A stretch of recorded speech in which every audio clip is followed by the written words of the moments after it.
Assalamualaikum warahmatullahi wabarakatuh. Alhamdulillah wassalatu wassalamu ala rasulillah wa ala alihi wa sahbihi wa man walah wa ba'du. Saudara-saudariku, kita melanjutkan kajian kita dan insyaallah kita akan masuki pada bahasan utama setelah kita mendoakan dan menghimbau juga terkait dengan hal-hal yang terjadi di sekitaran kita. Sebelum kita memulai, kita bermohon pada Allah semoga Allah berkenan menerima salat yang telah kita tunaikan, dan semoga saudara-saudari kita yang belum menunaikan salat Isya berjamaah di belahan bumi manapun diberikan kemudahan oleh Allah Subhanahu wa taala. Hari ini kita akan masuk pada pembahasan surah Al-Baqarah.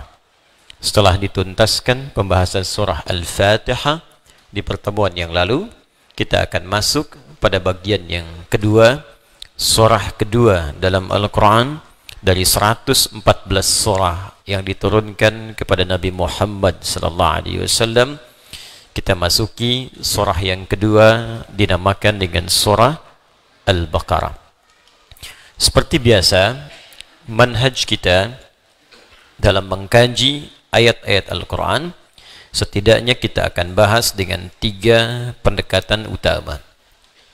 Pertama, kita akan bahas dari sisi bahasa Al-Quran, karena setiap huruf bahkan harakat yang melekat pada firman Allah dalam Al-Quran itu mengandung nilai mu'jizah. Karena itu sebelum masuk pada kedalaman maknanya, kita akan pelajari kandungan setiap rangkaian huruf dan makna yang melekat di dalamnya.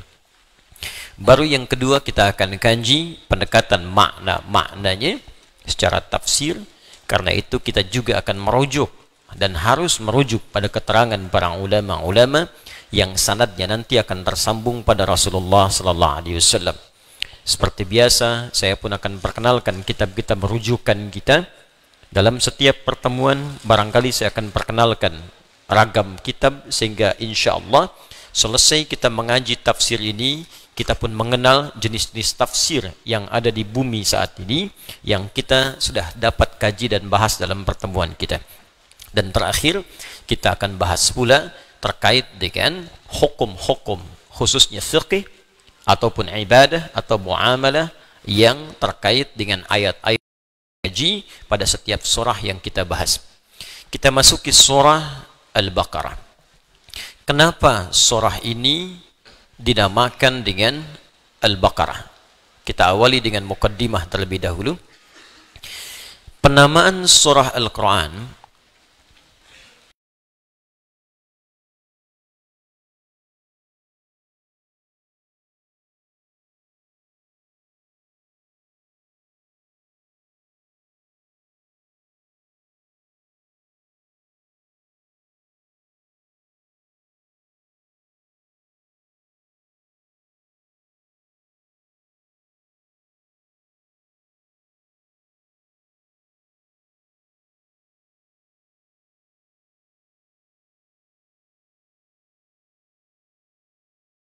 saya baca kitab, kemungkinan besar saya pakai kacamata. Kalau lihat antum, saya buka kacamata. Ya, tapi bukan berarti saya lihat antum gak jelas gitu ya. Bukan, konteksnya supaya saya bisa memandang dengan lebih baik. Nama yang melekat pada surah Al-Quran setidaknya mengacu pada 3 kriteria utama. Pertama, ada nama yang dilekatkan pada sebuah surah mengambil lafaz atau kalimat yang terletak di ayat itu, baik dia berada di awal ayat, pertengahan, ataupun akhirnya. Misal, yang di awal ayat, misalnya kita temukan surah diberi nama dengan lafaz awal ayatnya, surah Yasin misalnya. Ya, surah ke-36. Yasin wal Qur'anil baik. Maka diberi nama surahnya dengan surah Yasin, mengambil lafaz pertama di awal ayat, di awal surah yang dimaksudkan. Yang juz amma, misal surah Ad-Duha, wad-duha wal-laili idza saja. Wad-duha, maka diberikan nama yang melekat pada surah ini dengan nama ad-duha. Ada lagi misal yang di pertengahan, ya, al-insyirah atau surah alam nashrah atau asyarah. Ya, dari mana kalimatnya diambil asyarah? Ada redaksi berbunyi di awal ayatnya, alam nashrah laka sadrak. Alam awal pembukanya, nashrah. Dari sini diambil kemudian penamaannya surah asyarah atau al-insyirah, atau bahkan disebutkan alamnya, alam nashrah. Ada yang diambil dari akhirnya misalnya. Ya, dua surah paling favorit di muka bumi bagi muslim milenial masa kini. Dua-duanya kul. Ya, kul terakhir dalam Al-Quran surah 113 dan 114. 113 Qul a'udzu birabbil falaq. 114 ini yang paling favorit. Qul a'udzu birabbin nas. Maka surah 113 diberi nama surah Al-Falaq, dan surah ke-114 diberi nama surah An-Nas. Jadi ada nama surah yang diambil dengan nama lafaz pembuka atau yang melekat pada ayat itu, baik di awal, pertengahan ataupun akhir ayat, karena hikmah tertentu. Nanti kalau sudah masuk ke dalam surah dan ayatnya, kita bahas hikmahnya. Ada yang kedua, diberi nama dengan esensi yang melekat pada isi surah tersebut, walaupun namanya tidak ada di lafadznya. Jadi kalau dicari di lafadz surahnya, sampai kiamat kurang 2 hari, nggak akan ketemu. Nggak ada dicari-cari lafadznya itu. Tapi esensinya ke situ. Misal, tadi 113, 114, 112. Ya, ini dibaca orang-orang yang paling ikhlas di muka bumi. Kul pelengkap dari yang 2 tadi. Ya. Qul huwallahu ahad. Allahus samad. Lam yalid walam yakul lahu kufuwan ahad. Coba cari mana kalimat al-ikhlasnya. Ulangi lagi kalau nggak percaya. Surahnya namanya surah apa? Tuh.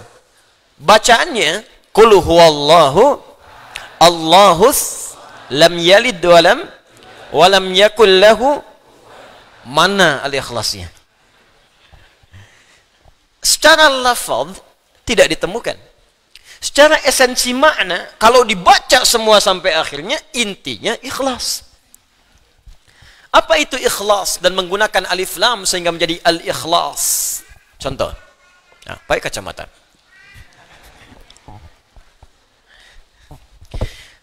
Al-ikhlas, begini tulisannya. Ya.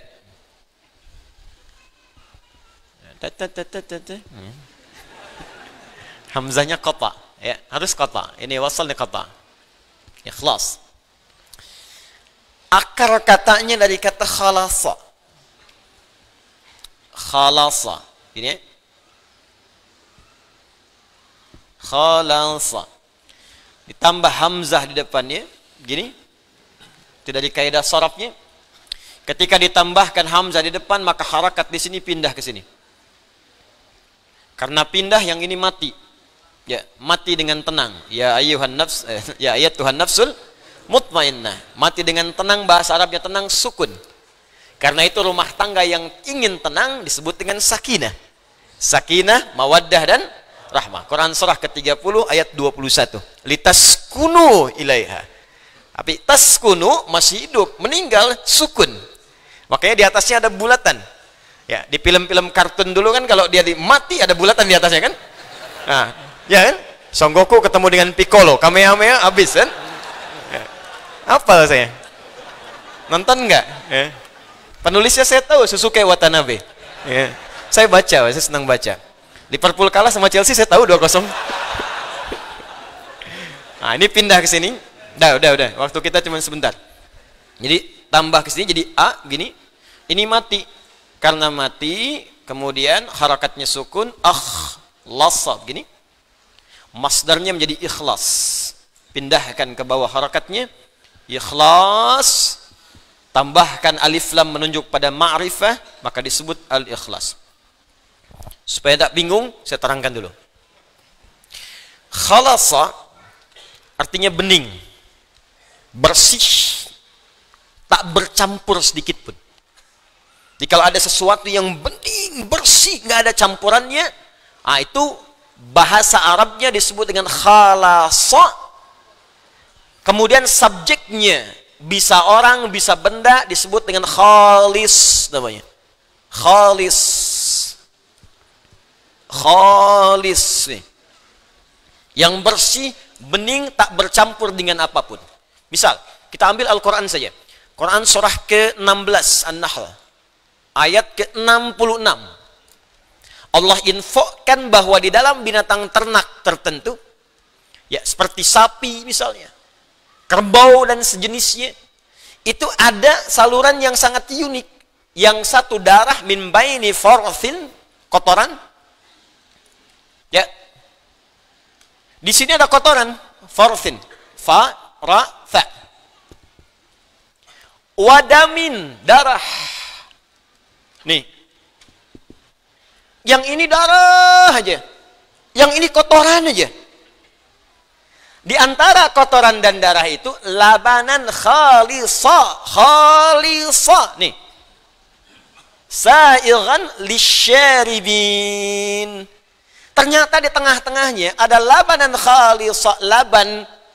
Yang menarik begini, kalau laban saja susu. Sapi punya susu, disebut susu sapi. Kerbau punya susu, disebut susu kerbau. Unta punya susu, disebut susu. Tapi tak banyak orang tahu susu itu terletak di mana? Di antara darah dan kotorannya. Yang paling menarik, ditambahkan kalimat yang sangat luar biasa. Khalisa, menunjuk mu'jizat Al-Quran. Firman Allah, bukan rekayasa manusia. Jadi kalau rekayasa manusia, bagaimana bisa terjadi seperti ini? Mustahil. Ya, kalimat khalisa di sini ingin menunjukkan susu ini walaupun terletak di antara, maaf, kotoran dan darah, tapi nggak ada campuran ke sini. Diperas keluarnya susu aja. Begitu diperas keluar kotoran misalnya, nggak ada. Bersih aja begini. Sumurni, bersih. Itu khalis namanya. Mustahil, nggak ada yang bisa sempurna ini kecuali Allah Subhanahu wa taala. Ada kotorannya, ada darahnya, yang keluar air susunya.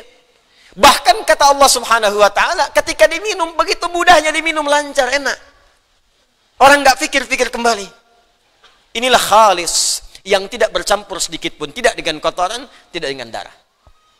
Nah, kalau Anda ingin menghilangkan sebuah campuran, sehingga dengan itu Anda ekstrak misalnya, campuran yang kotornya Anda buang secara kimiawi. Ini buang pasirnya, ini buang misalnya lumpurnya, sehingga yang tersisa disuling airnya saja yang bersih.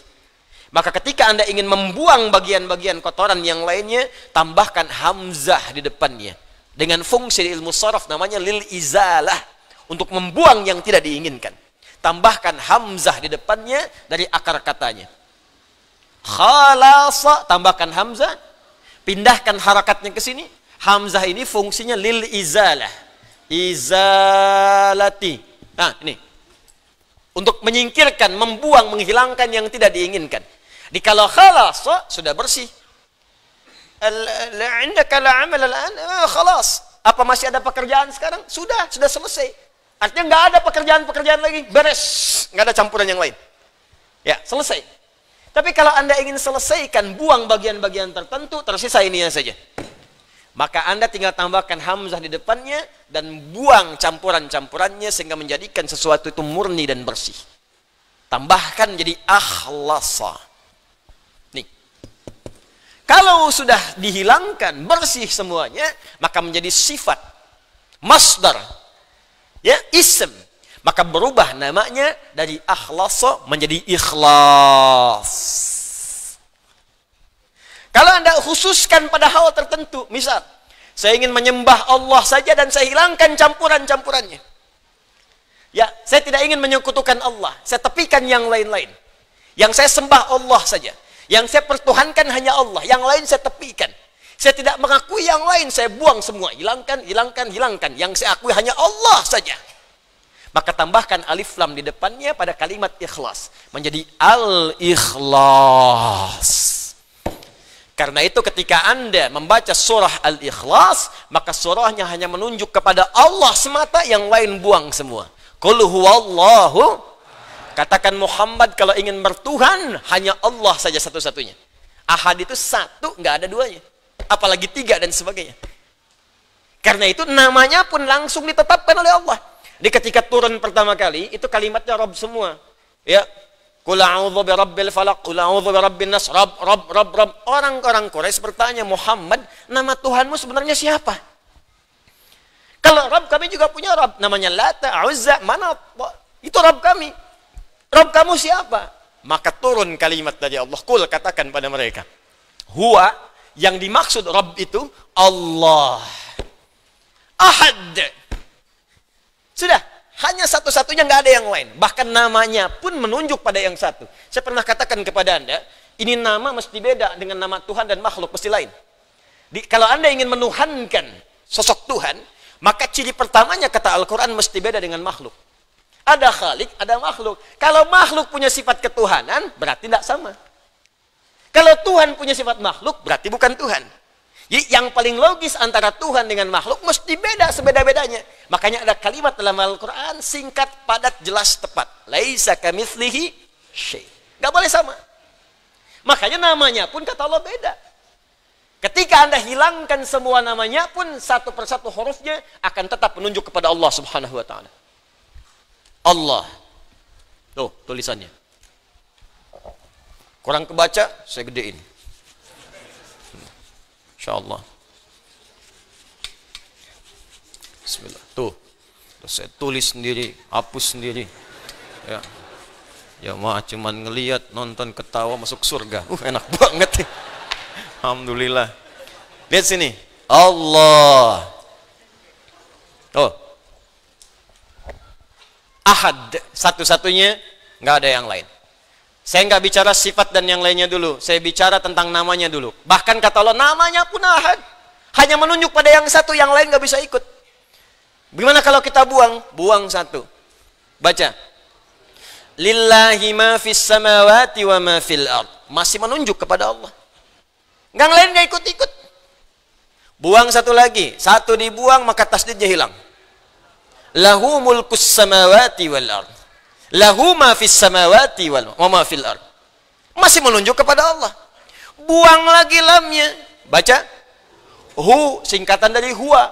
Tahu dari mana disingkat? Sebab ketika kita baca huwa, maka wakaf di situ, wa-nya nggak bunyi. Al-Baqarah ayat 255. Allahu la ilaha illa hu. Kalau mau baca huwa, teruskan. Wasal. Allahu la ilaha illa huwal hayyul qayyum. Baru baca huwa. Karena bacaan Quran termasuk bahasa Arab itu, al-arabu la tantiqu illa bil harakat wa la taqifu illa bis sukun.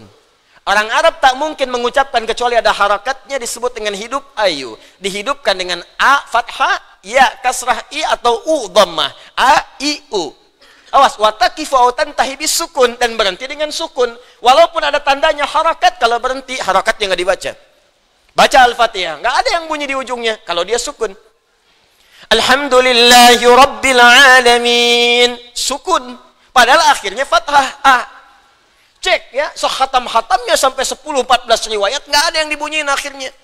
Alhamdulillahi Rabbil Alamin. Nggak ada. Pasti mati. Maka yang disebut mad jadi panjang, arid baru. Kenapa? Karena sukun, mad arid bisukun. Ini pun sama. Kalau Anda ingin berhenti pada kalimat huwa, Allahu la ilaha illa wa-nya hilang. Allahu la ilaha, enggak ada yang lain, jangan ikut-ikut. Illa, kecuali yang ini aja, huwa. Kalau berhenti di sini, wa-nya enggak dibaca. Hu. Paham? Baik, terus Anda tanya lagi, huwa ini siapa? Balikin ke Al-Ikhlas tadi. Kul, katakan huwa, yang dimaksud huwa ini Allah. Kul huwa Allah ahad. Kul huwa Allahu ahad. Allah lagi. Anda hapus semuanya, hilangin tuh. Tuh. Hilangin. Hilang. Kelihatan nggak? Nggak kelihatan, namanya ghaib. Alladzina yu'minuna bil ghaib. Menunjuk ke Allah juga. Jadi yang lain nggak ikut-ikut tuh. Satu tanda.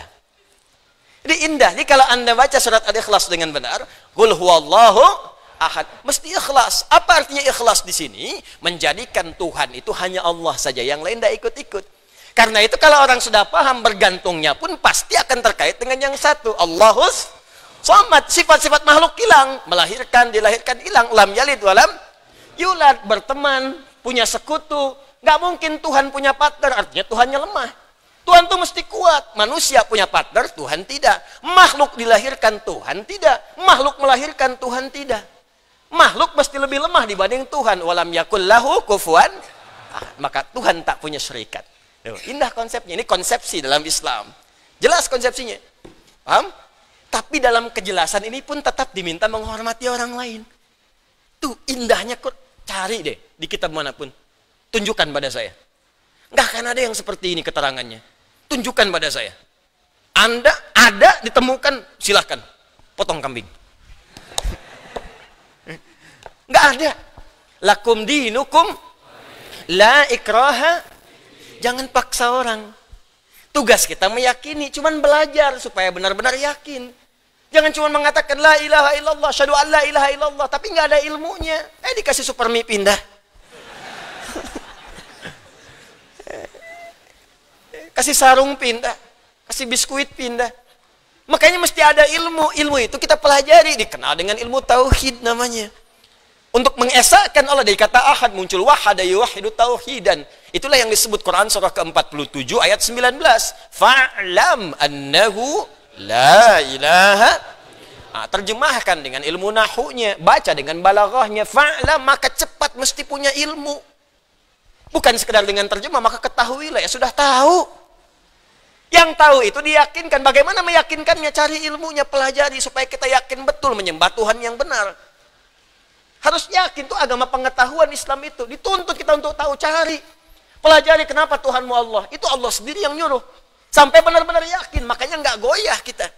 Sampai yakin betul. La'annahu la ilaha illallah. Sampai engkau bisa tetapkan dalam jiwamu, nggak ada Tuhan selain Allah. Paham? Tapi dalam keadaan ini pun jangan paksa orang. Hormati orang lain, jangan ganggu. Kalau mau orang lain ibadah, silahkan ibadah.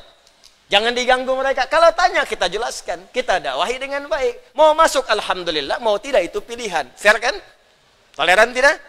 Maka saya sering katakan, jangan ajarkan toleransi pada umat Islam. Sudah khatam, Cepi. Sudah lengkap semua. Toleransi, menghormati, sudah. Tapi standar dalam setiap keyakinan, merasa yang diyakini itu benar. Itu sudah standar.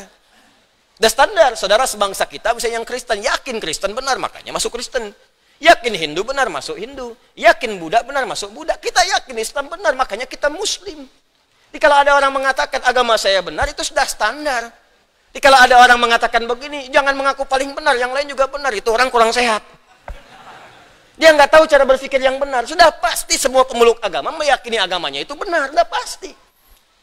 Itu udah nggak perlu diajarkan kembali. Tapi bagaimana menunjukkan kebenaran yang sejati? Maka Quran menawarkan dengan elegan. Silahkan pelajari. Nih standar Tuhan begini. Yang di luar standar bukan Tuhan. Dan diajak berpikir kita cerdas. Ayo berpikir dengan objektif. Begini, begini, begini, muncul tulisannya. Dan muncul aturannya. Itu yang dikenal dengan ikhlas. Maka orang yang baca dan khatam al-ikhlas tidak akan mengatakan di lisannya semua agama sama. Menuju Tuhan yang sama. Walaupun caranya beda-beda, artinya dia belum hafal surah Al-Ikhlas. Baru bisa baca. Ya, kalau sudah khatam, sudah hafal, terpatri dalam jiwanya, hormati saudara sebangsa kita yang lain. Jangan ganggu mereka. Jangan macam-macam, bikin bom panci, bom kartel, bom kulkas, bom macam-macam, datang ke tempat ibadah orang, nggak boleh. Haram hukumnya. Jelas di sini? Nah, itu bagian yang kedua, penamaan sebuah surah didasarkan pada nama esensi atau makna yang melekat di dalam surah itu. Yang ketiga, terkadang ada kisah yang sangat inspiratif. Yang hikmahnya akan terbawa dalam setiap masa. Pada kehidupan setiap umat manusia. Karena itu sifatnya akan abadi.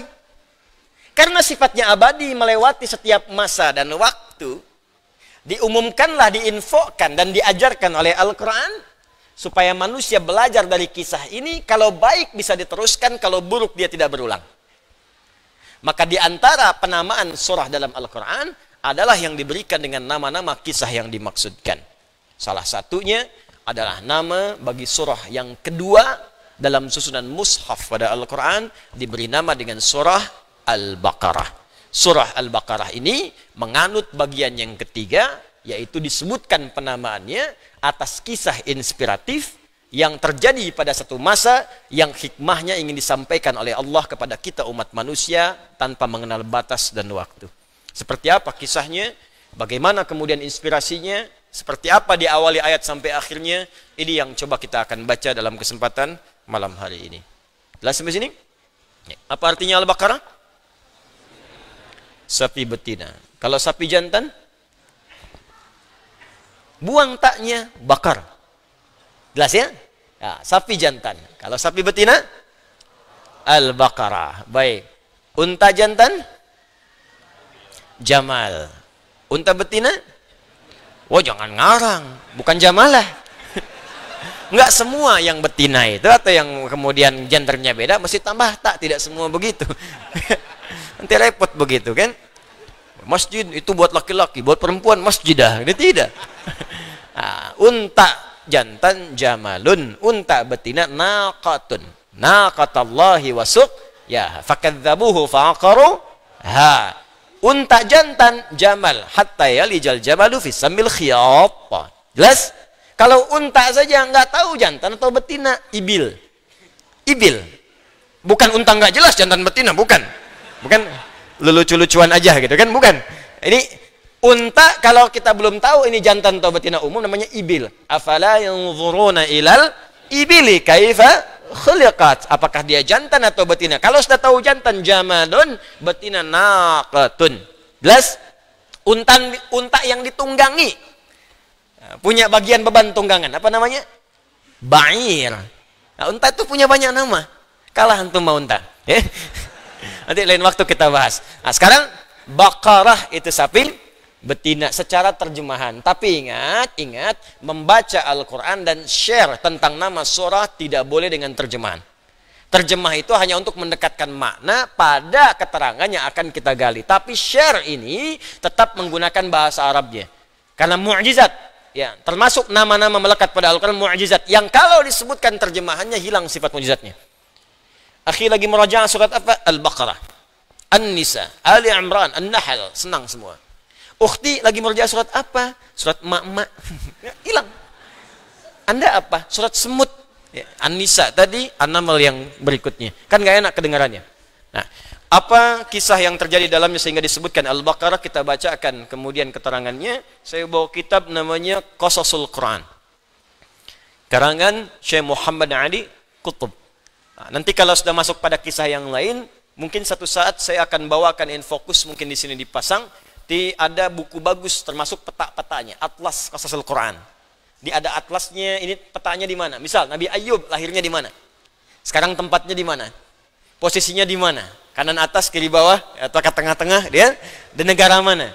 Nah, Nabi Sulaiman sebelah mana? Nanti kita coba tunjukkan sehingga sampai sejelas-jelasnya. Paham ya? Ini kita buka kisahnya. Ini mengisahkan tentang kisah-kisah yang ada dalam Al-Quran. Ya, ini masih asli, saya dapatkan asli, jilidnya asli, masih berbahasa Arab. Ya, karena itu nanti saya coba bacakan, kita ambil pada malam hari ini, sehingga Anda bisa cerita kenapa dinamakan Al-Baqarah.